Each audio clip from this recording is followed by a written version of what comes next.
தோளில் சுமந்தீரே.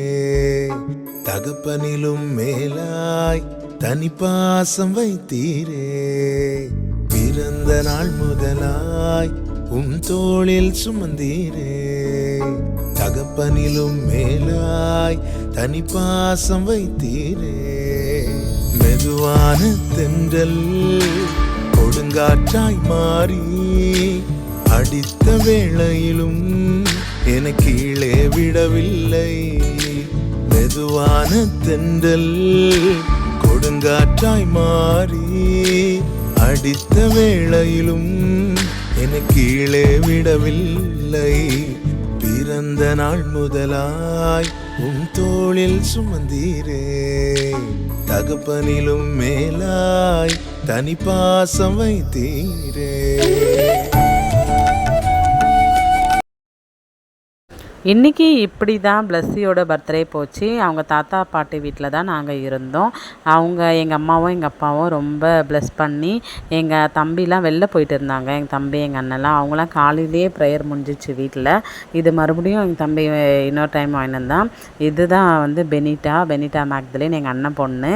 ரொம்ப ஹாப்பியாக இருந்தது. இந்த பர்த்டேக்கு 366 சப்ஸ்கிரைபர்ஸ். அது எனக்கு ரொம்ப பெரிய விஷயம். பார்க்குறவங்களுக்கு 366 தானே அப்படின்னு இருக்கும். ஆனால் அது ஒவ்வொன்றும் வந்து நம்மளை பிடிச்சி நம்மளை லைக் பண்ணி நம்மளை அவங்க ஃபேமிலியில் ஒருத்தவங்களாக ஏற்றுக்கினதுக்கு ரொம்ப சந்தோஷம். இனி வரும் காலங்களில் நம்ம சேனலில் கூட நீங்கள் நிறைய பேர் சப்போர்ட் பண்ணுங்கள். உங்களுடைய லவ் அண்ட் சப்போர்ட் எப்போவுமே பாப்பு ஃபேமிலிக்கு இருக்கணும். பிளஸ்ஸி வந்து ரொம்ப ஹாப்பி.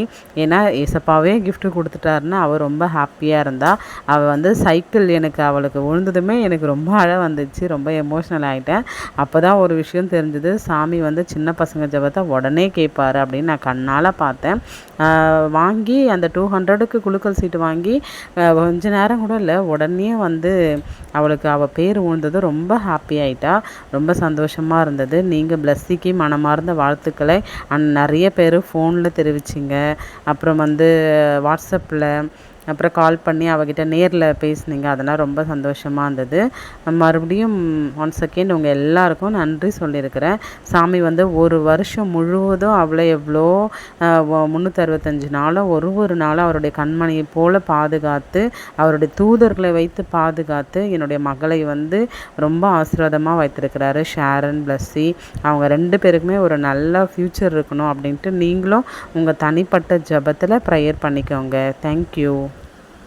நான் குழந்தை இல்லாத போதெல்லாம் நிறைய பர்த்டேக்கெலாம் போகும்போது யோசிப்பேன், நம்ம கடைசி வரைக்கும் இது மாதிரி யாரோட பாப்பாங்க பர்த்டே தான் நம்ம செலிப்ரேட் பண்ணுவோம் போல், நம்மளுக்குன்னு எப்போ பாப்பா பிறக்கும், நம்ம எப்போ பர்த்டேலாம் செலிப்ரேட் பண்ணுவோன்ட்டு.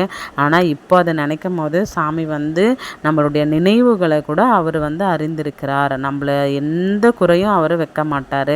ஏற்ற காலத்தில் எல்லா சந்தோஷத்தையும் சாமி ஒரு நம்ம நினைக்கிறத விட ஸ்பெஷலாகவே கொடுப்பாரு. நானும் எனக்கு 2 பொண்ணு பிறந்ததும் கொஞ்சம் வெக்ஸான எல்லாரும் கேட்குறவங்கள 2 பொண்ணா அப்படின்னு கேட்கும் போதே எனக்கு ரொம்ப கஷ்டமாயிடும்.